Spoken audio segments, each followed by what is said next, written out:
તાલુકા પંચાયતના 2 સભ્યોના રાજીનામા પડ્યા। ઘનશ્યામ મેઘાણી અને કંચનબેન ધામતે રાજીનામા આપ્યા। કંચનબેન ભાજપના મહિલા સદસ્ય છે। રાજીનામા પાછળ અધિકારીઓની અવગણના જવાબદાર છે। લોકોના પ્રશ્નો ન સાંભળતા હોવાનો આક્ષેપ કર્યો છે। આ મોટા સમાચાર લીલિયા ભાજપમાં ભડકો થયો છે।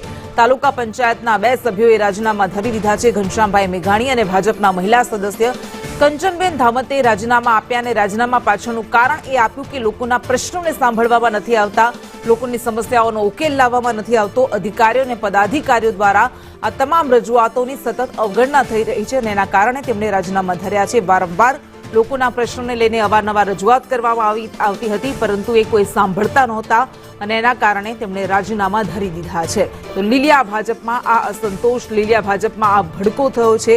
2 સભ્યોએ રાજીનામા ધરી દીધા, જેમાં કંચનબેન ધામત કે જેઓ પોતે ભારતીય જનતા પાર્ટીના મહિલા સદસ્ય છે। આ બંને સદસ્યોએ રાજીનામા આપીને એ પોતાનો ઉકાળો ઠાલવ્યો છે, ફરી પાછો પોતાનો આક્રોશ ઠાલવ્યો છે કે લોકોના પ્રશ્નોને સાંભળતા નથી તો ખુરશી પર બેસવાનો અર્થ શું છે।